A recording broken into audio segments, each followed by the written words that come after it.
Hello, everybody, and welcome to the Total Soccer Show. My name is Taylor Rockwell, and I am hosting today because Ryan Bailey is in London and will be at Wembley for Wimbledon's League Two playoff final against Walsall.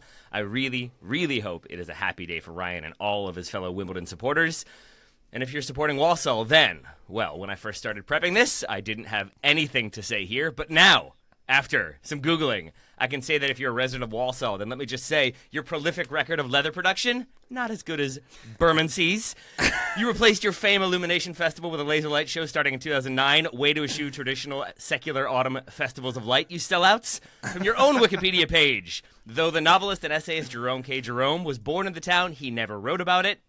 That's the rarely seen but always feared 19th century essayist burned by omission. You're the hometown of Judas Priest frontman Rob Halford, which is actually just kind of cool. In 1981, a tornado touched down in Bloxwich and then later moved to Walsall. Way to not even be able to start your own tornado, Walsall. I hope these hyper-specific insults that took up way too much time to research have done as intended, and the entire Walsall metropolitan area is so devastated the team won't even be able to compete. Graham Ruthven, any anti-Walsall comments you'd like to make, or pro-Wimbledon, I leave the choice to you. I mean, that was fantastic, Taylor. That was like a modern-day version of... Have you ever heard of the Norwegian commentator after they beat England going, Princess Diana, Maggie Thatcher, your boys took one hell of a beating. That was the... that was the 2025 equivalent of that. Going to do that, but there are not that many famous people from Walsall with whom I have any level of familiarity, so I'm not sure it would have worked. Not that I have a ton of familiarity with, say, their Illumination Festival, but here we are. Maybe we should change that. TSS live show in Walsall. They're not going to let us in. Not now. Joe Lowery, any thoughts on the club whose most notable achievement remains reaching the League Cup semifinals in 1984? I mean, first of all, get an easier name to pronounce, right? Like that's the fundamental bit behind all this. I need people out there to know that Taylor said he was going to be about 5 minutes late today, and I was like, okay, yeah, no worries. It's not a huge deal. It was worth every second that we waited for you, Taylor. I would have waited an hour longer. That 5 minutes was me looking up and confirming that I believe Walsall means where the Welsh are in England. So there you go. That makes total sense, right? Why not? Yep, I'm there. Now that I've incurred the wrath of a town about which I know very little, but know a little bit more now, let's take a look at the weekend that was. The Women's Champions League final had Arsenal fans screaming, in a good way that is, unlike the men's team this season. A goal from Blackstenius was the difference on the day. Graham, guess who managed her third straight Champions League win? Blackstenius? Oh, you broke the rhyme. Mariana Caldente. You did your best. In the Premier League, it was Maresca and Chelsea who locked up for a spot, but Villa's loss to Man United scuppered Unai Emery's Champions League plot, which meant Newcastle's worries after losing to Everton were for naught, while Liverpool and Palace featured 22 players already on their mental yachts. But maybe the biggest news of the weekend is the arrival of the new Pope, or at least that will be Scott McTominay's latest nickname, I hope. With a 2-0 win over Cagliari on Friday, Napoli earned the club's fourth ever Scudetto, thereby ensuring that Naples the next morning would be covered in a thin layer of confetto. Yes, that's the Italian word for confetti, and was useful for completing the rhyme. Now for someone else to talk, it is probably time. So, Graham, to the Women's Champions League final shall we go, or would it be better to plug TSS? Do you think so? TSS yeah, Plus, let's plug TSS. We're going to talk about McTerminator is the new nickname for McTominay. I very much enjoyed learning that one at the weekend. McTerminator? McTerminator, I see it. Yeah, that was the one he picked. They presented them in this post-match interview with a number of different nicknames that he's been given because they can't pronounce McTominay in Italian apparently, and McTerminator was the one that he picked, which you can really tell he came through under Jose Mourinho picking that nickname for himself. But there is a video of me singing in the street in Glasgow after Scott McTominay in Napoli. I've got it done. So if that sounds like your thing, TSS Plus in the Patreon is for you. And we'll be doing some weekend review extra over there. Certainly much more content to be found on the TSS Plus channel. I should post a video from my trip to Audi Field this weekend to watch DC United be pretty miserable against a somewhat miserable Red Bulls team who looked pretty good on the day, I will say. My Red Bull supporting friends with me just kept asking if this was prime Barcelona every time they completed a pass, and it was mostly pretty funny for the duration of the game. Always a good time. I believe Ryan is also going to be doing a video from Wimbers, depending on how the Wombles of Wimbers get on at that game. And please excuse me if I'm slightly distracted on today's show, as I have the Wimbledon playoff final on the TV over here, and if I see Ryan in the crowd, I'll yelp to let you know. He'll be the guy with the Lululemon Wimbledon half and half scarf, I presume. First of all, yes, I think you are correct. Second of all, so that's happening right now as we record? It is 16 minutes in. Walsall have been in the box a couple times. No. Wimbledon seem to be putting a lot of crosses into the box. They're very much the team of Vinnie Jones, I think, who had a pre-match video before the game. So if something happens in the game, I'll let you know. Unless it's a Walsall goal, and we'll just pretend that didn't happen. I didn't get a chance to go to any soccer games this weekend, but I did watch a soccer game that was commentated by Warren Barton, and he said something to the effect of, well, you know what I like, when you're in the final third, just lump a cross into the box, good things happen. So maybe that's the Wimbledon approach? That's as a well? mantra. Okay. Yeah. Gotcha. Oh, I hope it goes well for Ryan. Does it look like a good atmosphere? I like that we now have Graham on a podcast telling us about what the TV screen Nothing like diving into a game that's going to be done for hours. It's by going the to time be done, everybody yeah. listens By the to time this. people listen to this, it's going to be done. But yes, it very much looks like Wimbledon have the advantage in terms of fans. I'm sure I read that they'd sold like 25,000 tickets when their stadium, or maybe Ryan told us that. But it certainly looks to be true. They have the majority of Wembley. So come on, Wimbers, let's get it done. Come on, Wimbers, indeed. All right, well, we will keep an eye on that, or Graham will. In the meantime, let's go to the Women's Champions League final, where Arsenal get the 1-0 win over Barcelona. Yeah. Is this a surprise result for you, Graham? Yes, absolutely. I think it's a surprise result for everyone. This is a truly momentous achievement for Arsenal, but also for English women's soccer as a whole, right? Because this has been the target for a long time, and I think most people thought that if the breakthrough happened, if an English team won the Women's Champions League, it hadn't happened since 2007 when Arsenal did it last time. But I think most people thought it'd be Chelsea that would do it if they were the ones that if it was to happen. They've been the ones in finals and semi-finals and spending big on players like Naomi Girma and Myra Ramirez, and they were banging their heads against the glass ceiling. Of course, lost to Barcelona again in the semi-finals of this season's Champions League. So they will be a bit sick that Arsenal are the ones to do it, because obviously the rivalry between those two teams. But in a way, there's some like poetic justice to it, because Arsenal were the original flag bearers for English women's soccer. As I said, they won it back in 2007. But so much has changed since then that this is a real landmark moment. And Barcelona, I mean, look, we don't really know until we get this Women's Club World Cup and we see these teams facing each other, the NWSL teams and some of the European teams. But it is my opinion that for the last 5 years, Barcelona have been the best women's club soccer team on the planet, maybe by some distance.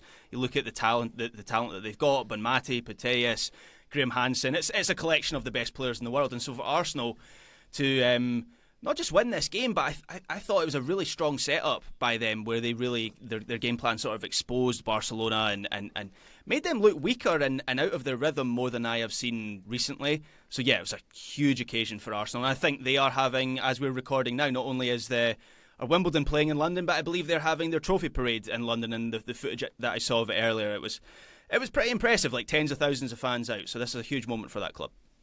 Chaotic celebrations in London. Hopefully we get Wimbledon chaotic celebrations in London to follow later today. But Graham, to go back to a point you made, so much has changed since the last time Arsenal won the Champions League. That seemed to be a recurring theme in the commentary after they won, when you're getting the silverware and everything like that, in a way that almost made it sound like they had never won before. Like, no English club has ever done this before, which I think speaks to your, like, how different things are between 2007 and now. Can you talk a bit more about like how the game has evolved from your perspective in terms of what other teams have been doing to basically make it so that this is such a rare feat but also important feat for English football? Well, I mean, the depth of Barcelona is just ridiculous as a team. Like, in this game, they have, I'm just looking through the teams here so I remember, like, Salma Palazuelo comes off the bench in this match. I actually thought she should have started. She gives this Barcelona team a little bit of dynamism, a little bit more directness. Of course, we spoke about Spain at the last Women's World Cup, and she was one of the stars of that team. So just that they have that depth of ability. I think Barcelona have just taken the game to higher levels in terms of like technical ability, right? So I look at English women's soccer back in 2007, and it felt like English women's soccer back then had like the physical edge. It felt like those clubs, particularly Arsenal at that time, and Chelsea have kind of surpassed Arsenal in this sense, but Arsenal were putting real investment into even small things like letting the women's team use the men's team training facilities, which I know should be like the minimum requirement, but back then was kind of revolutionary. And so that gave teams like Arsenal and laterally Chelsea an advantage. But Barcelona are just on a technical level. I still think they are on a technical level the best team in women's soccer, even after this result. But for Arsenal to set up in the way that they did and by the end, I kind of thought Arsenal had deserved it. It was a little bit like the Spurs Man United Europa League final we spoke about last week, where it was like Arsenal were inviting Barcelona on top of them with the deep defence, and Barcelona didn't really have enough to break them down. But nonetheless, I thought they set up very well. Yeah, and credit to Arsenal in this game, who I think did a really good job of finding that balance that you're talking about, Graham, where they sit deep for long stretches, but not so deep that counterattacking was impossible for them, right? And they would still go and string some passes together, whether that was in build-up against Barcelona's press or whether that was in the occasional sustained sequence higher up the field. It's hard to find that balance, right? You talk to coaches about defending against ball-dominant teams, and Barcelona are, I agree with Graham, I still think they're the best women's team on the planet. They are certainly the best at using the ball to create chances on the planet. Like, they're unbelievable at that.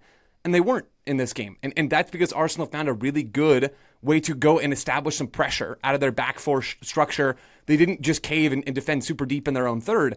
And you talk to coaches about it to pick that up. And when you ask them for their perspective on how to defend in a low block, they emphasize, yes, you need to be compact. Yes, you need to be structured. But you can't stay there for 90 minutes. If you stay there for 90 minutes, you're going to have something bad happen to you. Whether that's a dangerous chance, whether that's multiple dangerous chances, whether that's goals. You cannot afford to be in that posture for an entire match. And Arsenal weren't. They knew that coming into this game, that if they didn't throw some punches at Barcelona, they were going to be in trouble. And it's a great goal. It is a goal in the aftermath of a set piece, which is very fitting for Arsenal in this game when they had 30-something% possession. It wasn't this really intricate open play goal, but the ball from Beth Mead to Stina Blackstenius is unbelievable. It's a great disguised through ball. It is maybe one of my favorite types of passes that you can play in soccer, where you sort of disguise that and you play it through on the floor. And it's a good finish. And at that point, it's done. I mean, Barcelona still had time to come back and make something of this game, but they hadn't really up to that point, and they didn't really after that point. And Arsenal deserve a ton of credit for what they accomplished, busting Barcelona's three-peat here, right? This would have been a three-peat for Barcelona in the Champions League. They didn't let that happen, and they put together a performance that they can be proud of, where on the day, they were absolutely good enough to claim this trophy. Yeah, the Arsenal press, it caused Barcelona more trouble than I've seen in a while. And Chelsea tried to do similar in the semi-finals. I remember watching that game. But Barca just played around them because they're usually so press-resistant. Here, though, and you're absolutely right, Joe, there was that toggle between... Towards the end of the game, they did end up like sitting back and just sort of defending what they had. But in the first half, Arsenal were really able to knock Barcelona out of their rhythm. And I thought Chloe Kelly was brilliant at... By the way, such a redemption arc for her. She was frozen out of Man City early in the season. I think she's still on loan at Arsenal. I don't know if she's going to go back to Man City, but she's been such a key player for Arsenal, and she was brilliant at winning duels in this game and getting tackles in high up. It was the same for Caitlin Ford, Caldente as well. They were just wired in, particularly in that first half. And I think Caldente made a tackle on Fridolina Rolfo and like celebrated it in that way that you just knew Arsenal were there for the match, they were there for the occasion. And then when Arsenal had to sit deep and absorb, they were able to do that as well. And their 4-4-2 shape out of possession worked really well with Russo pushing high up. They stayed compact in between the lines. I thought Caitlin Ford was really effective at dropping back to help Katie McCabe up against Graham Hansen. Of course, Caroline Graham Hansen, so dangerous in that wide position. And then just when it came down to defensive basics, Leah Williamson was brilliant. She made a huge number of clearances. I thought Emily Fox as well was excellent on the defensive side up against Pina and Pateas down that side. And then in terms of winning the game, the changes that Arsenal made in the second half were key. And Joe mentioned the winning goal, which is an excellent goal. It's a lovely little reverse pass through by Mead, and then Blackstenius finishes across goal.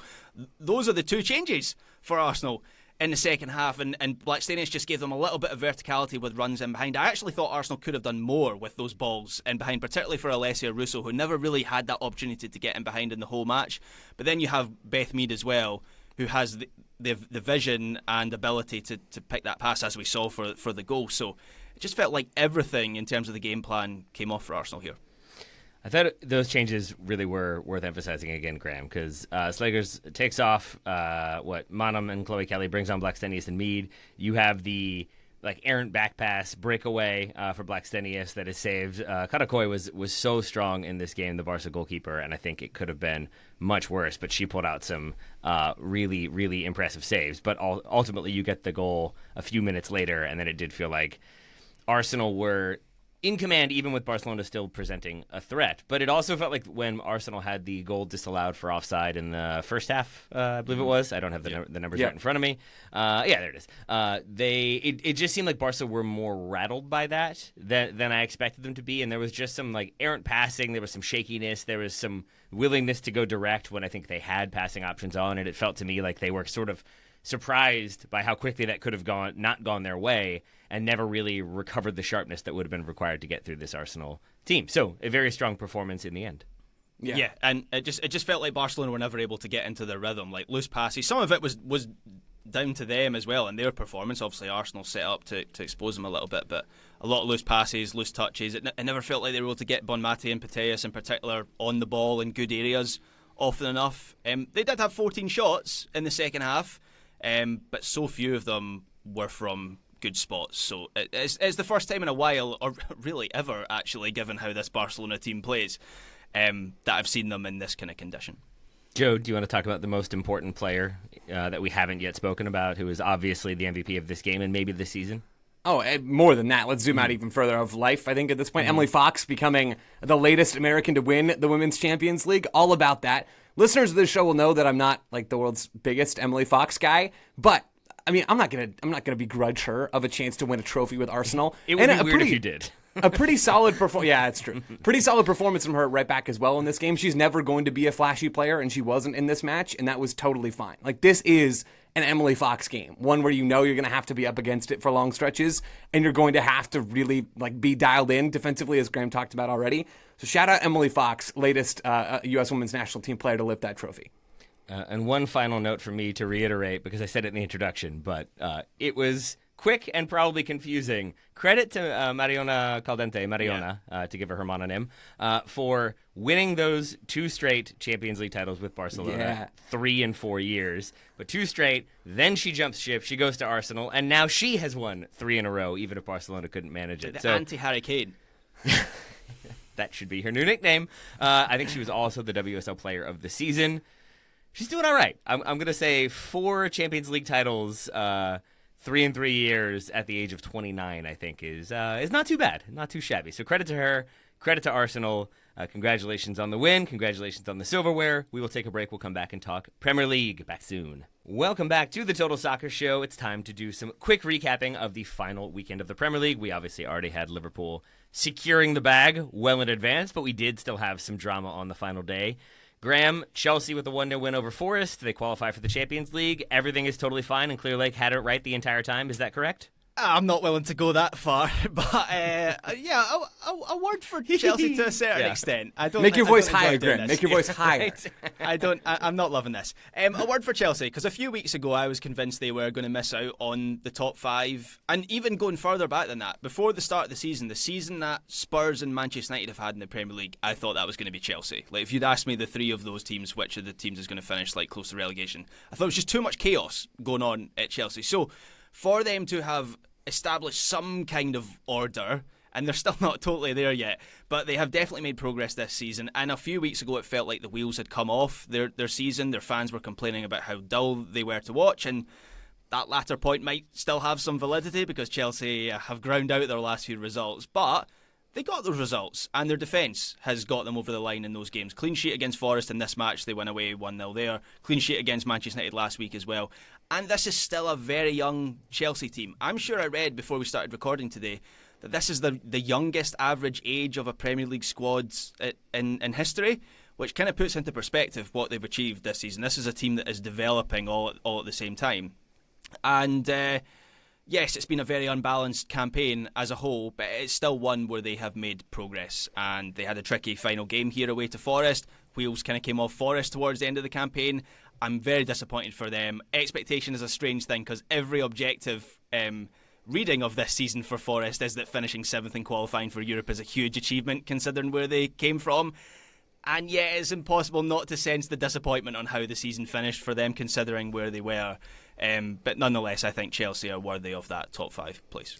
I think it was right around the time that we said maybe they're going to actually do it is when the wheels fell off. I said TSS Forest are curse. going to qualify for the Champions League. So I've cursed them along with Ajax and every other team that I've said is going to do something this season that hasn't come to pass. The Ruthven curse lives on. I will say, I think Maresca, to spend a moment on him, deserves a bit of credit because he comes into a Chelsea team that are obviously in a bit of a chaotic situation. There's the Pochettino sacking. There's chaos around what's going to happen next. And are the owners about to get into an actual fist fight at any given moment? And he has this idea of possession-oriented play, and he wants to dominate possession. He wants players who are going to be able to be like comprehensively good on the ball regardless of whatever position they're playing. But of late, he has gone a much more pragmatic route. And in this game, Chelsea have, I think, fewer possession, lower possession numbers, fewer chances created, fewer shots on target, fewer shots in general, fewer passes completed. And yet, I think that was exactly their game plan. It was cede possession, don't give Forest anything on the counter, make them possess the ball, and then you can punish them accordingly. And I think to have a manager come in, have ideas and beliefs about how he wants his team to play, and still, I assume, want that to happen over the course of the next season, but to be able to shift and get everybody on board for a more pragmatic style as needed, I think that shows growth and reasons for positivity for Chelsea, which is an odd thing to say about basically a team going route one and being defensive to see out the season. But here we are, and I am good with it. So credit to Chelsea for that one. Why don't we talk a bit about maybe not giving credit to Newcastle for their 1-0 loss to Everton, Graham, but then giving them credit for qualifying for the Champions League at the same time? Yeah, that pretty much is it, to be honest. A really strange game for Newcastle because it honestly felt like, I watched this full match because I kind of wanted to understand what had gone on here. It felt like the nerves got the better of them. They usually play with such conviction at home. Actually, Eddie Howe after the match came out and said very similar. They normally play with such purpose and conviction at St James's Park, but here they really struggled to create clear chances. Everton defended their box really well. Pickford had to make some saves, but much of what he had to face was from distance. And I think we saw where this Newcastle team needs to make some progress in the summer is with their depth or lack thereof depth, because they finished this game with a makeshift attack of Callum Wilson, Fabian Schär, Tino Livramento and William Asula.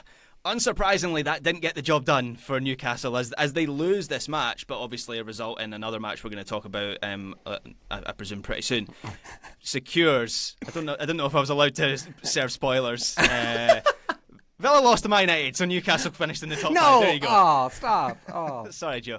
If Newcastle need depth, Sancho and Rashford package deal, $60 million. Who says no? Newcastle. All right. Yeah. Newcastle says no to that. But yeah, having said all that about Newcastle in this specific performance, I think they are in a really good position to build on this season. They have such a strong spine with Isak and Guimaraes and Tonali, like the players that every other top club is looking for. A top-level centre forward, a top-level central midfield, two-way central midfielder, who all-round central midfielder. Bruno Guimaraes, Sandro Tonali can do a bit of that as well as a number 6. They've got those players. I even think Sven Botman, if you can get him fit, I think he's a quality central defender. So being in the Champions League is going to make them even more attractive to players this summer, and it gives them some more PSR headroom. So I think the outlook is really bright for Newcastle. And we did a listener question not so long ago about Newcastle challenging for the title in the next 10 years, and I feel pretty good that they've got a good platform for the next few years after making the top 5 here. And look, it can ebb away as it has for Aston Villa this season, and that proves that you need to stay competitive. But yeah, I think Newcastle have had an excellent season. Yeah, I also feel like they're starting to reach the point in their ownership where they will be able to start spending more money once they've kind of stabilized from PSR. They can start bringing in new revenue streams. They'll be able to sell some players. They'll be able to bring in new players. I think they are, well positioned, Graham. And having watched this one, I think like my natural inclination is to say this was Newcastle kind of expecting the win, not really being up for it. And I thought they were mostly up for it. I think this was Everton just not rolling over. And I fully thought Everton coming in with nothing to play for would be sort of like, we'll give you 20 minutes of good defending and then you're going to score and it's going to finish 3-0. But they never did, and they kept fighting, and they stuck with it. And I think it shows the buy-in that David Moyes has gotten at Everton, and it's a really strong way for them to finish the season as well. So in the end, it's Newcastle getting the win in terms of getting into the Champions League, and then it's Everton getting the actual win, and I think they will be pleased with that for sure. And then Newcastle pleased because the referee in the Man United Aston Villa game made some choices, Graham. Yes, he did. So Manchester United win 2-0 at home to Aston Villa, which completely skewered Villa's chances of finishing in the top 5. This match is about two key moments. The first one is the red card to Emi Martinez in what could have been his final match for Aston Villa, but he just Where is he cleans expected out. to go? Saudi I keep Arabia seeing has it. been Okay. has been the chat. He was in tears in his last match at Villa Park, which felt like a telltale sign. But we'll see about that one. Do you mean that he's leaving or that he's going to He's Saudi having Arabia? to go to Saudi Arabia. Okay, yeah. So he cleans out Rasmus Højlund when he is clean through on goal. I mean, debatable whether that is a clear goal-scoring opportunity when it's Rasmus Højlund, but that's another point. Nice. Do it to him. Might have been the argument. He was making a very half-hearted argument. Maybe that was it. Like, it's Højlund. He's not going to score. Come on. Yeah, it's quite comical how you guys have seen this, right?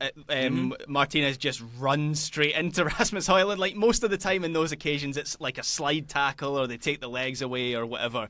He just like runs directly into him. So he went for it for like 2 seconds. He went for the he took a heavy touch. I didn't do anything, and then he was just like, no, I think Bruno walked over and was like, come on, man. Like, you know what you did. Yeah. I think Casemiro as well. And yeah, off he marched with the camera way too close. I think they learned a lesson, and they weren't quite within striking distance. Who was it who punched the camera recently? Oh, Wout Weghorst. There you go. Yeah, so maybe they didn't want to get too close to Emi Martinez. You never know what he's going to do. So that was an interesting sequence of him having to walk off. That was a legitimate red card and the correct decision. The disallowed goal for Rodgers, though, Graham, maybe less correct? Just a teeny bit? Just a tiny bit incorrect? It's a complete refereeing blunder. It's one of the biggest mistakes of the season. The first part of that blunder is the decision itself, because Bayern doesn't have the ball under control. He's kind of doing it like, I don't know anything about cricket, but I've seen cricket players do that where they kind of protect the ball with their hands, but they don't have their hands on the actual ball. And so Morgan Rogers just prods it out and then finishes into the empty net. The real mistake is the referee blowing up before the ball crosses the line, which means VAR can't get involved. And Villa are going to make a complaint to the Premier League, but the damage is already done. And that was a real game-changing moment because it's at 0-0. Yeah, okay, Villa are down to 10 men, but if they go 1-0 up in the game state suits them. They can sit back and defend. We've seen how troublesome Manchester United find that situation when breaking through, trying to score goals in general. What's so is a problem for charitably, them. Graham? That was well done. But then 2 minutes later, Man United go up the pitch and score to make it 1-0. So it's a season-defining moment for Aston Villa. Like, if there is a feasible scenario where they score that goal, they go 1-0 up and qualify for the Champions League. So Yeah. It's a huge decision. It's such a bad decision. Yeah.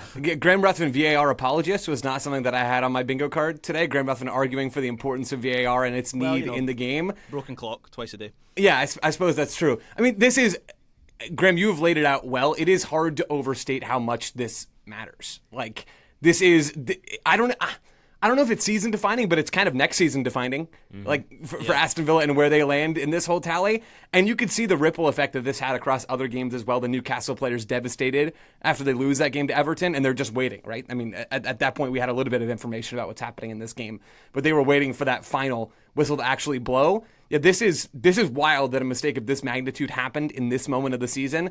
VAR forever. VAR forever. Indeed. Maybe just hold off on that whistle just a little bit longer. And I think it is season defining because for Villa, having played the season of the Champions League, I think if they were like 7th or 8th in February and they end up finishing 5th, maybe that's a happier season. But to have had it kind of within their grasp, to have been in a position to qualify for the Champions League again, would have been an incredible feat and a very strong feat for them. And so that it ends up being this mistake cost them that because even if they go up 1-0, Manchester United push and finally get a late equalizer, that's still enough for Villa to then qualify for the Champions League. I believe I am correct in saying. So a very disappointing way to end the season for them. A slightly disappointing end of the season for Manchester United, except the season isn't over because they are already in Kuala Lumpur for a friendly they're going to be playing to close out the season. Come on, Garnacho. Come to Kuala Lumpur with us after we've just told you that we don't need you and you're free to leave. Come on.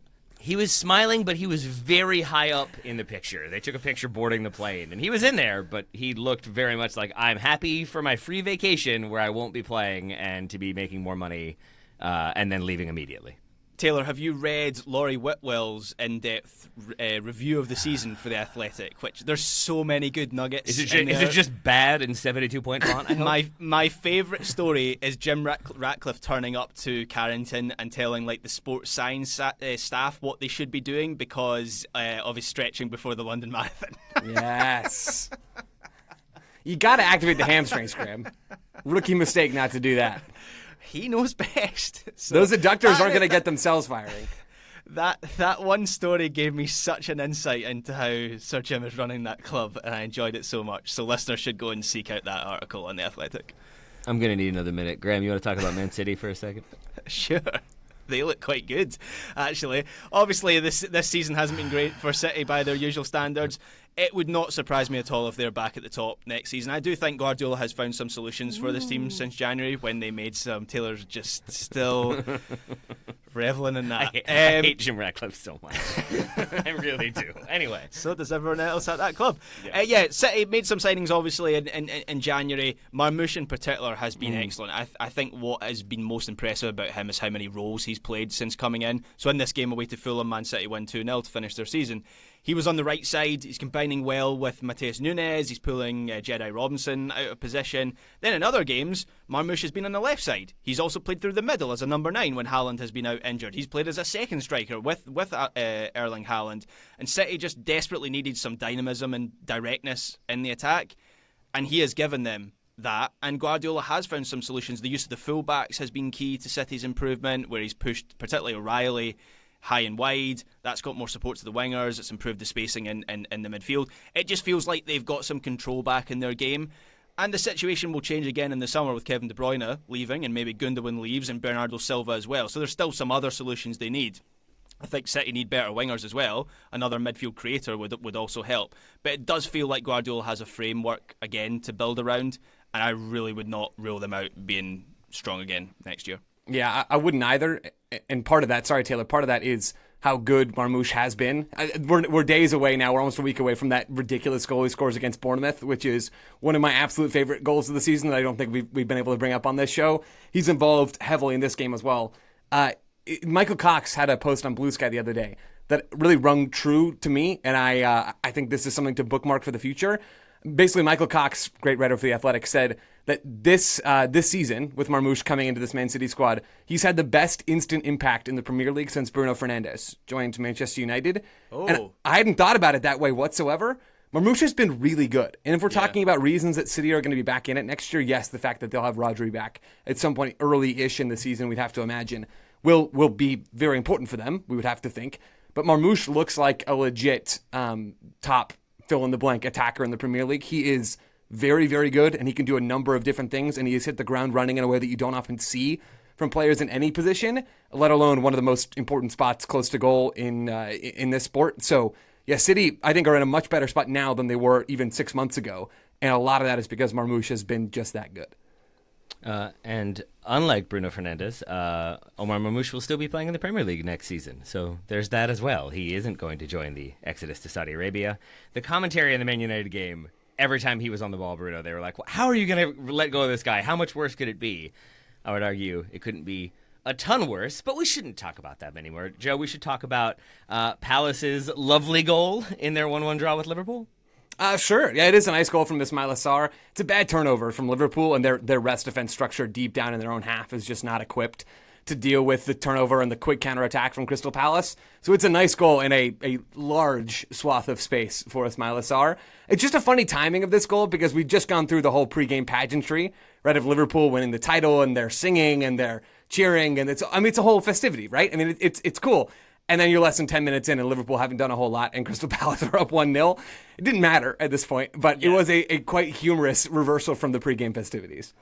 A double guard of honour. I don't think I've ever seen that before, because of course Crystal One's Palace not enough. playing their first game since winning the FA Cup. So you have Palace giving Liverpool the guard of honour, and then they switched, and they had.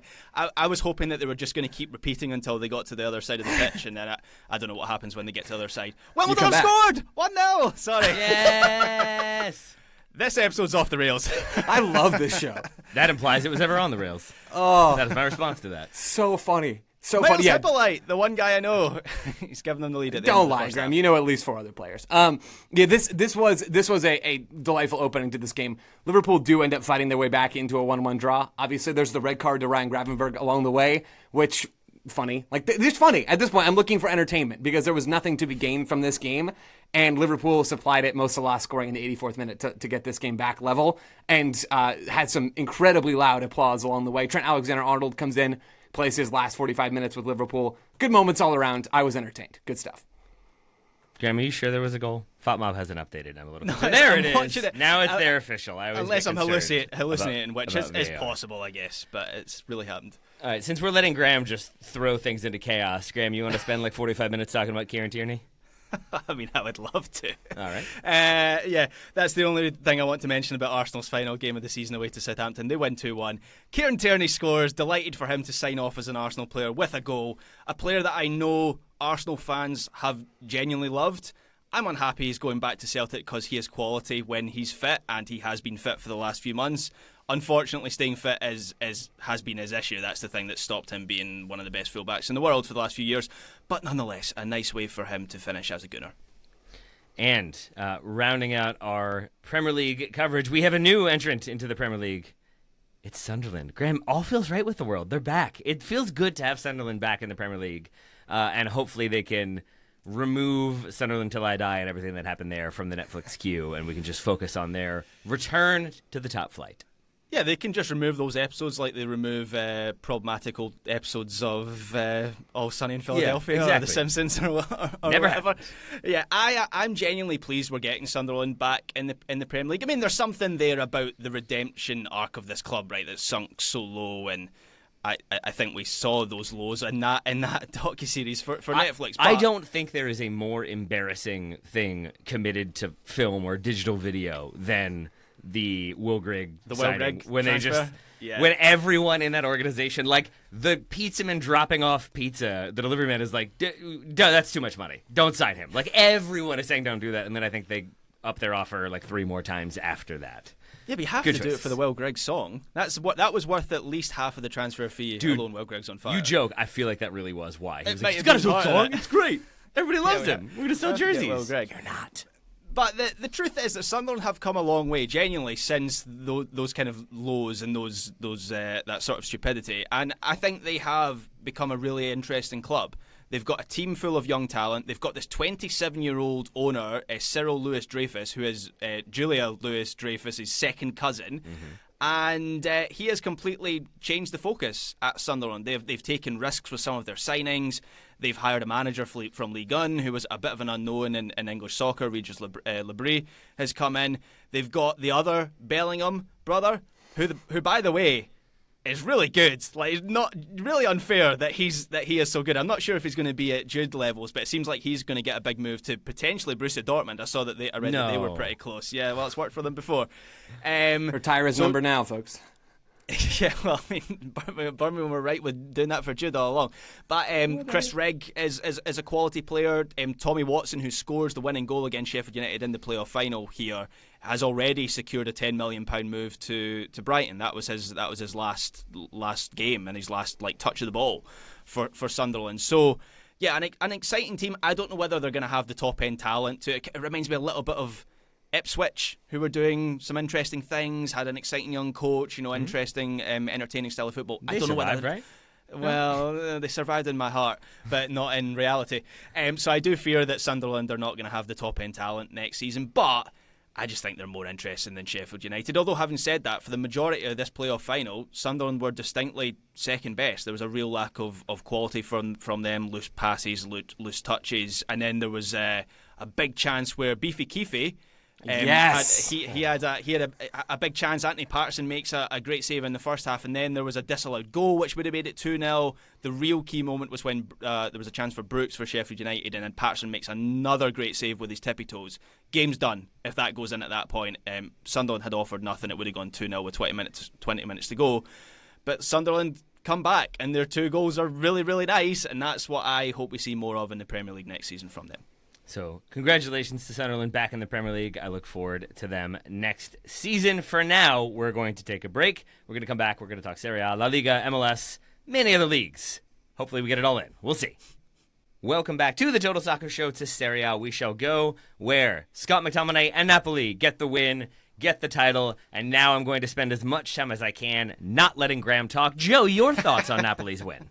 I mean, it's a great win. This was easily the coolest game of the weekend. The scenes afterwards is unbelievable. Like, this reminded me why I love this sport so much, and that's coming from the tactics nerd, right? So, I mean, the fact that the scenes were that moving after the game and around the stadium, during the game around the stadium, after it's the McTominay goal that goes in, there's so much smoke that Chris Whittingham and Benetti can't even see the field, right? And I don't think they're in Naples for this game. I think they're probably calling off a monitor. They discussed their New York lunch during the broadcast. Nice. So continuity. Unless they Concord is back. Yeah, there you go. So I mean, this was awesome. This was so truly cool. I enjoyed it so much, even if my prediction was wrong. That's fine. Napoli were dominant in this game. Absolutely dominant. 18 shots to 4, 16 to 2 in terms of shots inside the box. This was one-way traffic for just about 90 minutes of this match. Napoli played the game that we have really come to expect from them when they're in that 4-3-3 shape with a little bit of fluidity, where they're controlling things. They've got good rest defensive structure. They were sharp in basically every phase of this game. And I will not go full out on the McTominay goal because I will leave that for Graham. I will do the Lukaku goal, which I thought was excellent. I mean, and it was one of many excellent moments for Lukaku in this game and this season. But Lukaku, this is peak Rom, isn't it? I mean, he has Yerry Mina on his back. He ditches him to bring down the long ball. He then shepherds that long ball forward because he has never been just a physical specimen. He has always been very technical as well, and that's present in this goal. He shepherds that long ball forward, cuts inside, so that's past Yerry Mina. Then he holds off Adopo and scores. It is a solo goal, and it's absolute class from Romelu Lukaku. It is him at his best. And that it was Lukaku and McTominay scoring in this game and spearheading this result is so fitting, because those are the two players that spearheaded this title. And more than that, those are the two players who exactly replicated the goal production of Victor Osimhen and Kvaratskhelia from last season. 26 goals between those two players last season. Bad year for Napoli, but, you got to do what you got to do. Those two players, McTominay and Lukaku, combined for 26 goals in the league. They exactly replaced those two players. And that Napoli, despite losing those two over the last two transfer windows, that Napoli won the title is absurd. And we talked about this recently. It was not on my bingo card, which is why I said Inter were going to win this whole thing anyway. And Inter came close, to their credit. But Napoli were excellent to close out this season, and they were excellent without their two best attacking players, two of the best players that this club has ever seen. I have so much respect for what this team accomplished, for what Lukaku and McTominay as spearheading this result. I've now talked long enough, Graham. I'm going to foil Taylor's desire to not let you talk because you are bursting at the seams. He really is. He really is. He's been like bouncing up and down almost literally. I think Graham's hand has gone up like 5 times just to make sure Taylor sees it. Hey, what's over here? Yeah, I mean, Napoli winning something. All right, we're done. Let's move it on. Congratulations, Napoli. Great season for you all. Antonio Conte is good. Graham, good. Oh, well done. I will not be denied. Yeah, Napoli winning something is always special. I think it's unmatched as a spectacle in European soccer. There's nothing else like it. There was a scene towards the end of this match when it became clear that Napoli were going to do it. And it was either a helicopter shot or it was a drone shot above the stadium. And you could see what looked like about 100,000 fans around the stadium with flares and fireworks. It looked almost fake. It looked like something out of I don't know, like Game of Thrones or something, where you have this cinematic shot of the city. And I saw videos of them setting off fireworks as well over the city. It looks like New Year's Eve. So I don't think there's anything like that in European soccer, or maybe even in soccer as a whole. And for me personally, to have my self-indulgent moment, to have a Scot be at the centre of that, for him to be, obviously it's been Lukaku and McTominay, but from everything that I can tell, I think McTominay has been the guy that's been, because Lukaku has played for Inter, he's played for Italian teams, McTominay has been embraced as one of their own more than I think any other player in this team this season. He gets the MVP award after this game, which I think is fitting. I think he has been the best, or certainly he's made the biggest difference of any player in Serie A this season. So yeah, it was incredible to see him score that goal, that kind of Zlatan Ibrahimovic-esque finish, which just sums up how good a finisher he is inside the box and how he uses his physicality. Because obviously he's a big guy. Like, over the course of his career, he actually has, I was reading, from the age of 18 until 25, he grew like 3 inches in height, which is very unusual for a soccer player to do that. But he uses his physicality inside the box. and so delighted for him because obviously he's had his detractors. I was pretty bitter about how a lot of Manchester United fans, maybe just the online ones, I don't know if it translated into the match-going experience for him, but it felt like he was a scapegoat for a lot of Manchester United fans, and to see him be embraced by someone like Antonio Conte, who, let's face it, knows what's up as a coach and has guided this Napoli team to a Scudetto win that nobody saw coming last summer. For him to be embraced by a manager, by a club, by a city in the way that he has is something that I'll always remember. Antonio Conte, top 3 current managers working in the game? For sure. Okay. At It's this basically point, him, Pep, and Ancelotti? I'm not entirely sure how Conte is able to do it because there's a lot of what he does goes against the grain of like modern soccer, and I don't think Napoli or any of his teams have like intricate attacking sequences, or he seems almost behind the curve a little bit in that sense. But you can't argue with his record. Like, he goes into clubs and he wins everywhere he goes. So, it reminds me of when he goes to Chelsea, and it's that same sort of like stabilize things, find the core group that's going to work for you, find some players that maybe weren't as valued as they should have been, and then give them that valuation, give them that backing, and see what they can do. With Chelsea, he gets the win. With Napoli, he gets the title as well. And I think McTominay is a great representative of that, where it's just clear that he's unshackled a little bit. He's allowed to do more attacking, but he's allowed to also be the central figure, or at least one of the central figures for this team. And I think the goal this weekend showed that. I think a lot of his goals this season have showed that when push comes to shove, he backs himself to make things happen. He sees himself as a guy who's going to need to make things happen if they're going to get this win.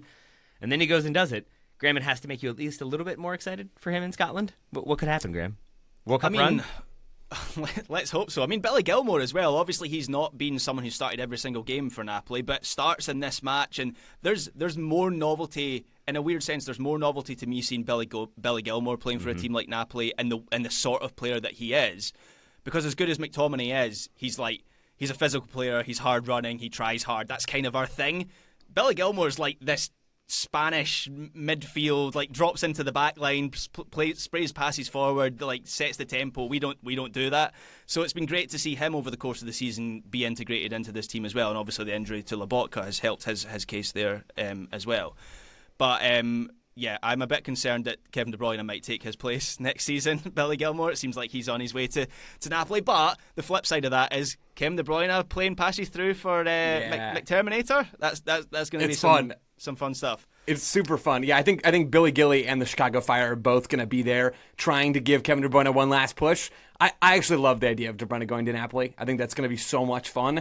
He's still got something left in the tank, and we've seen there's going to be a little bit of a boost that you get by leaving the Premier League, which is, I think, just so clearly still the best league in the world. You're going to have a little bit of life extended to you as a result of dropping down even a half level. And this Napoli team is really fun, and De Bruyne is really fun. I am stoked for that. Kevin De Bruyne and Scott McTominay in Sicily. I smell a new sunblock sponsor, my friends. Congratulations to them for that lucrative deal. We've invented a new level of SPF just for these two. Joe, you began this by saying that you're the data guy, but you enjoyed the emotions and the scenes of this one. I'll ask you this. In terms of expected flares, did we meet or exceed or finish underneath the numbers that you expected? No, right on, which is what's so special about Napoli. I mean, that is you can know what you're going to expect, and unlike other expected metrics, this one's just bang on. Napoli deliver. Inter did also deliver in their final game. They get the 2-0 win over Como. No surprises there, but obviously that is not enough for the title. Graham, how do we see this season for Inter in the end? I mean, I think it totally depends on what happens on Saturday against, I almost said Barcelona. They have beaten Barcelona against PSG on Saturday in the Champions League final. We even saw in this lineup that Inter, I have to say I only saw the goals from this game, so I didn't really see the balance of the 90 minutes. But just looking at the lineup, it is Inzaghi completely rotating his team again for literally a title decider. They could have come out of this feasibly with the Scudetto, and for him to make those changes, where looking at the bench, I mean, it's Barella, Marcus Thuram, Martinez, Denzel Dumfries, like it is essentially the whole team. Mkhitaryan is on the bench as well. Bastoni's on the bench, doesn't come on. So you see right there what their priorities are this season, and if they were to win the Champions League, that has been a mission. That's been a mission for them for a number of seasons, going back to 3 seasons ago when they played Man City and ran them pretty close in the Champions League final. And this Saturday could, from what I've been reading from Fabrizio Romano over the last 24 hours, could be Simone Inzaghi's last game as Inter Milan manager. So really could be a mission accomplished moment for him at Inter. Al Hilal are apparently in advanced talks to make him their manager this summer, which would be a shame because I think Inzaghi's right up there as one of the best coaches in European soccer. So I want to see more from him, and I just don't watch it as much of the Saudi Pro League. But yeah, I think their season is going to be framed by what happens on Saturday. I wonder what year it's going to be when we end up having to watch Saudi Pro League games. Do you think? I mean, what we were Taylor, we were talking about when who was it? It was it wasn't Al Nassr, it wasn't Al Ittihad. Was it Al Hilal? No, I think it was. I'm forgetting it might have been Al Ittihad actually, but it was one of the teams we ran through their starting lineup, and it was like, oh yeah. It was pretty impressive. Like they would hold their own in the Premier League, I think. But there's some serious talent in that league now. All hail our Saudi overlords. I do enjoy that Inter rested players in this game against Como for that Champions League final. By contrast, PSG started their full starting 11, and I feel like that's Luis Enrique going the other way and being like, we have coasted for too long this season. I got to get my starters in there. We got to get some match experience ahead of that Champions League final. PSG with a 3-1 win over Auxerre with their full starting component in there. Have you guys seen the video of Luis Enrique in the cherry picker? Yes, the cherry just screaming. It's one of the most hilarious things I've ever seen in my life. Explain. This video of him in a train. There's essentially a training session that PSG are having. I presume they're having some kind of mock match, like 11v11 or something. And Luis Enrique is at the side of the training pitch in this cherry picker about I don't know, 20 feet up in the air or something, just shouting instructions at his PSG players from above. It's perfect Lucho. That sums him up. My assumption is he started with a megaphone and got too intense 5 minutes in and threw it, and then had to just scream his instructions from that point on. I would definitely do a lot of I can't hear you. Sorry, boss, can't hear you. Coach, come down. Coach. No, yeah, we got nothing. He has not turned down the intensity at all. Credit to him. Credit to Napoli again. Graham, let's go to Spain. We have Real Madrid 2, Real Sociedad 0. Some not sendings off, no red cards in this one, but we have some farewells for Real Madrid. Yeah, in terms of the match itself, a bit of a nothing game for both teams who had nothing to play for, so both sides just kind of coasted through this one. The second Mbappe goal was really nice, some nice interchange play with Vinicius, and then a good finish at the near post. Mbappe scored 43 goals for Real Madrid this season, which does kind of go against the grain or the narrative of his first season. Yeah, the narrative is ridiculous. There we go. Yeah, I solved that problem. That's the point I was going to make. The narrative's way too simplistic. It's but absurd. the narrative essentially 26 of them were against Las Palmas, let's be fair. Well, Ollie McBurney plays for Las Palmas. That's no Calm down. no mean feat. Of course. But yeah, it was a match that was largely about the farewells to Lucas Vazquez. That's overdue, that one. I mean, let's he's be only honest. 21, 22? Yeah. Well, he's just broken through it, Taylor. Yeah. So. Yeah, the Jesse Lingard of Spanish football. And Ancelotti, who had a big tifo from the fans before kickoff, which was very heartfelt by the standards of that fan base, not something you ordinarily see. And then also Luka Modric, it was confirmed last week that he will be leaving at the end of the season. He was given a guard of honour, John Terry style, as he came off a few minutes from the end. And who was waiting for him at the end of this guard of honour? His work wife, Toni Kroos. So that was quite cool. And then, of course, Xabi Alonso was confirmed as Real Madrid manager on Sunday. Just before we started recording, I saw a bit of his press conference, so there might be some lines out of that for listeners to examine once we finish recording. But yeah, that transition is going to be interesting, and it is going to start in 2 weeks because we've got the Club World Cup. So it's just such a unique situation for Alonso and Real Madrid. Do you think Florentino Perez remembered that Carlo Ancelotti was still the manager on the day, or do you think he was surprised to see him on the touchline? I think he was surprised. There's a raised eyebrow from Perez for once instead of from Don Carlo. Joe, any thoughts on Real Madrid's performance in this one, or their performance overall in the season? Yeah, I mean, the second goal that Madrid scored in this game, and there were plenty of other dangerous counterattacking moments for them along the way in these 90 minutes, but it's Vinicius Jr. on the left side cutting inside and playing this kind of diagonal ball on the floor to Mbappe, who's making that inside-outside run. The talent in this team is absurd. That goal is ridiculous. It is borderline unstoppable because of the speed and the technical ability of those two players. We've talked a lot over the last couple of weeks about Xabi Alonso to Real Madrid. I got to be honest, I'm excited to talk a lot more about what this team is going to look like soon. I saw some reporting, and maybe this is out there more concretely than I had seen, that Real Madrid paid Leverkusen even more to get Alonso for the Club World Cup, which is epic and hilarious, but it's great for the content minds. I'm really, really interested to see what this team is going to be, because Kylian Mbappe, the narrative about him has been absurd, as I said already. He's had a very, very good season, and I think Real Madrid are about to get scarier, or at least they're about to get more interesting. And you saw that in this game. I enjoyed watching this version of Real Madrid because of the talent involved. I'm pretty sure I'm going to enjoy watching the next version even more. Joe, if Real Madrid had a really, really good season, how many reallys would you like to put in front of the good season for Barcelona? Infinite. As many reallys as they drew offside calls, Taylor, is my answer to that question. I love this Barcelona team. I will remember this team, I think, forever, with how just absurdly entertaining they've been from start to finish. There were so many Barcelona things for them over the weekend in their 3-0 win over Athletic Club that they ended their season with 76% of the ball. Feels fitting. They were the highest possession team in Europe's big leagues at 68.3%. They were ball dominant in a way that no other team was. And I joked about the offside stuff. There was an offside goal disallowed in this game, or at least called back. I don't even think the one ticked over onto the scoreboard, because the scoreboard operators have come to learn what happens when a team scores against Barcelona. All this is just so fitting. Lewandowski gets a brace in this game. Dani Olmo caps it off with a late penalty. I love this Barca team. It is still a little bit of a shame that we're not going to see them in the Champions League final, but somehow that's also sort of fitting at the same time. I'm going to remember this team for a long time. Graham, for you, staying in the memory or immediately forgotten? Oh no, certainly staying in the memory. I mean, I'm really interested to see how Barcelona they evolve for next season, and if we see any adjustments, or whether Hansi Flick will continue to ride or die with this approach. I hope he does the latter and just leans into it as a neutral, because that's more entertaining. I've used this line a couple of times over the course of the season. It was a science experiment for Barcelona to see if you could play this way and win the biggest honours. They got really close in the Champions League, fell short, but they were by a million miles the best team in the Liga this season. So I want to see if they can repeat it. And I thought it was nice that this game in particular, we had Robert Lewandowski scoring a couple goals, because for all the chat of Rafinha and Pedri and Lamine Yamal, we should note just how good a season Lewandowski has had when people, including myself, wrote him off last season, and he has been the perfect front man for this Barcelona attack and for this Barcelona team. So yeah, as I say, just really interested to see where Barcelona go from here.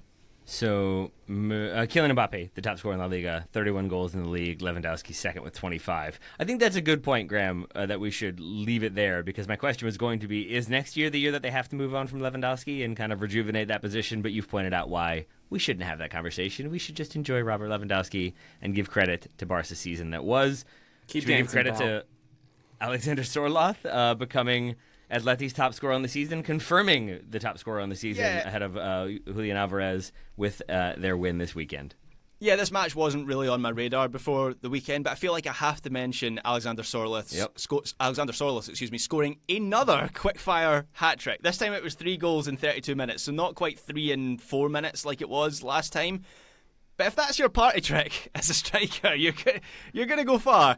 And he finished on 20 league goals this season from 15 starts, 20 sub-appearances. That's a goal every 7-8 minutes, which is kind of wild considering Atleti want to replace him and people think he hasn't been that good. So the narrative with Alexander Sorloth is all over the place as we finish the season. Somebody had a contract bonus to hit. That's my takeaway from this. Yeah. Ooh, yeah, that 20 goal mark's feeling good. That is such a weird one, and especially when you then see that, to your point, Graham, 7 of those last goals came in 2 games at the end of their season there, like 2 of the final 4 games, and he doesn't score in the other 2. It feels like up and down for him. Taylor, I'm sure this will resonate for you. It feels like that season Berbatov finished as the Premier League top scorer, where he was like the flat track bully, scored 5 against Blackburn Rovers, but there's still a sense like he wasn't part of their strongest team. He starts the final day ahead of the their final league game ahead of the Champions League final, and that was like one of their arguments for when there was, I think like it wasn't charges brought, but there was like an inquiry into the level of squad they played and how diminished it was ahead of that, because it was like basically all reserve players and then Dimitar Berbatov, and their argument was he's the leading goal scorer in the league. You can't say we didn't start our best players, even though he, I think, scored 5 against Blackburn, which is what put him into that position. Credit to Dimitar Berbatov always, and I guess Alexander Sorloth as well. Joe, to round things out, shall we spend some time in Major League Soccer? Yeah, let's do it. Why not? Where do you want to go? I think I want to start with Charlotte 3, Columbus 2, a match that I watched and enjoyed and came away thinking, Pat, Agimang, which is how the commentator called it, not Ajimang, so now I'm back to being confused about that one. Scoring goals, Joe, looking okay. I also thought it was Ajiman, and that's what I've been saying the entire time. We gotta sort this out. Yeah, Charlotte. If only we knew someone who could ask him, who was maybe in the local environment in and around that club. No, I only know a guy who's in London. Yeah. But then Ryan is going to immediately be like, yeah, he doesn't pronounce it right. Because Ryan controls pronunciation, as we know. Yeah, actually, correct. let's not do that. Asking the British guy how to pronounce things. We'll find somebody else. Yeah, Charlotte. Is Charlotte. it Andrew, I think? It's Patrick Andrew is how you say his last name. Yeah. I'm pretty sure. That's it. Charlotte were good in Sorry, this Joe, game. go ahead. This was for Columbus to start there very briefly. A no good, very bad weekend for them. They lose Patrick Schulte to an injury in warm-ups just days after he'd been called up to the U.S. men's national team. We'll see what happens there. I don't imagine it's anything crazy serious, but we don't know. And then Steven Moreira, the reigning defender of the year, goes down injured in the first half of this game. Again, he walked off the field, but not great for Columbus. They lose 2 starters, in the first 30 minutes of this game and even a little bit before the game. And from a Charlotte perspective, the attack livened up a little bit. For back here last week, I'd written about how poor Charlotte had been this season, where their defensive solidity had sort of evaporated and their attacking quality just wasn't there. Wilfried Zaha has been a massive disappointment, or had been. In this game, he was really good. And part of that was Columbus being a little bit shell-shocked defensively. That lovely through ball that some folks might have seen that he plays to Ajiman for the first goal for Charlotte is a great pass, no doubt about it. He has so much time to turn and play and face forward, and he still pulls it off. A difficult execution, but Mo Farsi's really late to engage Zaha. And so far this season, if you've engaged Wilfried Zaha and forced him to beat you with some sort of speed before getting off that pass, he's been basically ineffective on that left side. But Zaha found something in this game on his own and was given a little bit of wiggle room by Columbus. Ajiman was very good. Pat Biel has been one of the best players in the entire league, and he gets the 3rd goal in this game to give Charlotte that win. I've been down on Charlotte because they just haven't been good this season. It's been that simple. Kalina, reigning goalkeeper of the year, has really struggled relative to where he was last season. At the very least, he's been an average goalkeeper. Defensively, they haven't found the right balance, and the attack has not flowed on either wing. Graham's laughing. Did Wimbledon score again, Graham? I'm sorry. They've stopped the game because there's a monsoon happening. So I hope Ryan brought a poncho to Wembley because, looks wet. Does Lulu make ponchos is the question that we're all asking as a result. I'm sure they do. Probably cost a couple $100, but... Classic. Even if Ryan is soaking wet, he can be happy that a Charlotte team won. A good performance to them. I think a needed one to reestablish themselves as a team that can do something in the Eastern Conference, because if they don't get some production from the wings, they're probably not going to be all that dangerous this year. And Zaha certainly had a better showing in this one than he's had in weeks. Joe, can you make sense of the Union's 3-3 draw with Inter Miami? A result that, before the season, I would have thought was quite good for Philly. But at this point, I'm guessing being up, 3-1, was it, in the final minutes? Maybe you're feeling like that you've got this one locked up, and then Lionel Messi did Lionel Messi things. Yeah, 3-1 in the final 10-ish minutes of this game. That includes stoppage time. It's brutal. It's a Messi free kick that brings it back within 1. Nothing you can do about that. Literally nothing the Union could have done about that moment. And then it's Telasco Segovia in the 95th minute of this game. This is Miami. Defensively, they were very poor in this match. They give up 2 goals in the first half, being so slow to close down the ball inside their own box. And the 3rd goal they give up is off of a long throw-in. It's a couple actions after that. And all of a sudden, they're down 3-1, and you're thinking, yeah, this one's probably over. But it's not, right? With Inter Miami, this is what we've talked about in some of the Tuesday shows. They're still in all of these games. What needs to happen for them is they need to stop shooting themselves in the foot, because ultimately, draws aren't good enough. The Union are still on top of the Eastern Conference right now. Miami are in 7th in the Eastern Conference. They need to be putting together better results than this draw. And the fact that they put themselves in such a massive hole to begin with is a huge problem for Miami. So not a lot has changed for them. Jordi Alba played as more of a straight-up left midfielder in this game rather than as a wingback. So there's a little bit of a tactical shift there from Javier Mascherano, which I don't hate. I still think this squad doesn't have enough real line breakers in terms of their off-ball movement, players who are going to stretch the line and go and penetrate space, especially in a game against a team like Philly, who will push their back line up a little bit. So Miami's still very much a work in progress. And to your point, Taylor, about Philly, yeah, they're going to feel like this is points dropped, because it absolutely was. With the talent Miami has, Joe, obviously quite good, this Messi fella, People should pay attention to him. But like, if Bradley Carnell were watching footage with you, if you were going to armchair quarterback this one, do you feel like teams that have the lead against Miami should keep pushing given those defensive vulnerabilities? Do you keep just trying to kill the game off and control it via your attack, or do you sit off and try to catch them on the break, knowing that they might get frustrated, but also knowing that might invite them back into the game? You know, when we first saw Miami in their current iteration back in 2023, I kind of thought you had to pick an extreme, where you either had to be incredibly solid defensively like Nashville were at times, and they would play Miami back under Gary Smith, or you had to be really open and aggressive like a Dallas team was in that Leagues Cup run, or, I mean, like other teams have tried to be Columbus against Inter Miami. I'm not so sure that's true anymore. I think if you can find some sort of consistency in your play, if you can be very resolute defensively, great. If you can go out there and feel confident that you can continue to threaten in the attack, great. If you want to go and defend in a mid-block and counterattack every little bit, control the ball a little bit, I don't think you have to specialize at this point against this version of Miami who are still trying to find themselves. I don't really think the Union did a lot wrong in this game prior to Messi's free kick hitting the back of the net. I think this is one that you chalk up to, yep, lads, it's Miami, and you take it and you move on, and you're still happy that you're on top of the East. And before we go, Joe, any praise for Atlanta United and their 4-2 win over Cincinnati? Yeah, Ronnie Dylas called this team soft over the course of this season. They didn't seem super soft in this game. They win this game 4-2, as we've said. This is their first win since March. It's their third win of the season. Atlanta United have really been poor in this game, and it's unfortunately an injury to Nick Hagland that sort of gets them rolling in this match. Nick Hagland apparently broken rib and suffered some lung damage after a collision with Emmanuel Latelat, so obviously our best wishes to Nick Hagland. I don't know what the update is there, but it's a free kick after that stoppage that leads to the opening goal that Atlanta United score in this game. And they never really look back. They also never felt like they were going to absolutely lock up 3 points in this game. And that has been Atlanta United's calling card this season of just not being able to see out much of anything. They struggle, and they give up tons of goals in the first 15 minutes of the second half. They did that in this game. The thing that stood out to me most in this match, though, for Atlanta as a positive building block is Saba Lobjanidze playing as a right wing back. We saw him at wing back at times last year towards the end of the season under Rob Valentino, and he looked quite good in that role. Brooks Lennon, not available for this game. Saba Lobjanidze starts on the right side in what would be Lennon's role.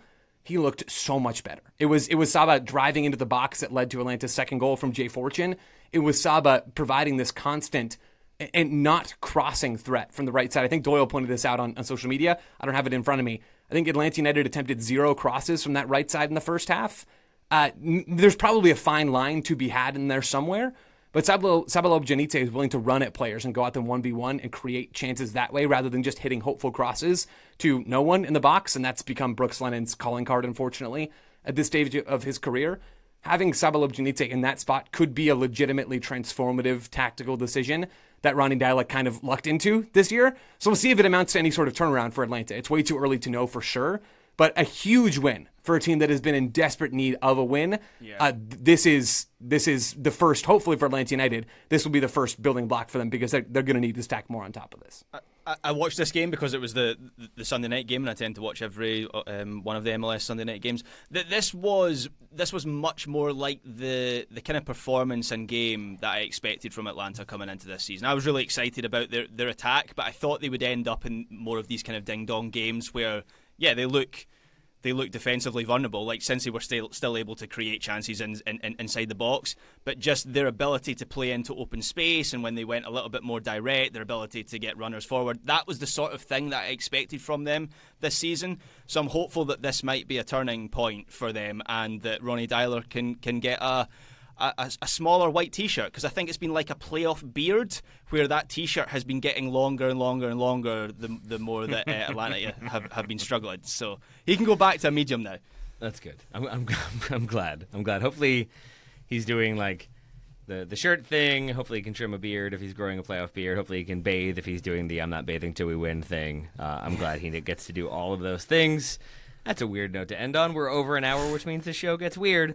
Graham Ruthven, thank you for helping make it weird today. You made it pretty normal today, and you made it pretty celebratory as well. Congratulations to you, lifelong Napoli supporter. You're welcome, Taylor Rockwell. I have always been a Napoli fan. This is my boyhood club. as is Wimbledon, who at the time we're finishing this are winning 1-0. So we'll see if that holds. And Graham, as of an hour ago, it was announced, guess who bought a house in Naples? KDB? That is correct. Aurelio De Laurentiis announcing that Kevin De Bruyne has bought a house, but nothing is agreed to yet, so nothing can be announced. Why would you say that if you haven't done the deal yet? Maybe, I mean, it's nice. Despite what Ryan said last week about Naples, Naples is nice. So maybe KDB's just going there on his holidays. The answer to that is because Aurelio De Laurentiis. Joe Lowery, Carjo and Joe Lotti, thank you so much for your name, for your insights, for everything else today. Thanks, Taylor. Listeners, thank you all so much for listening and supporting the show. Please join us over on the Patreon, where we're going to be doing some weekend review extra-ing, looking at Scotland, looking at Croatia, Graham? You have thoughts on the Croatian title race? All right. I look forward to it, the DFB Pokal, and much, much more. Join us there, and we'll talk to you on the main feed tomorrow with a new special guest to join myself, Joe, and Jeff. It's going to be good times. Until then, bye-bye.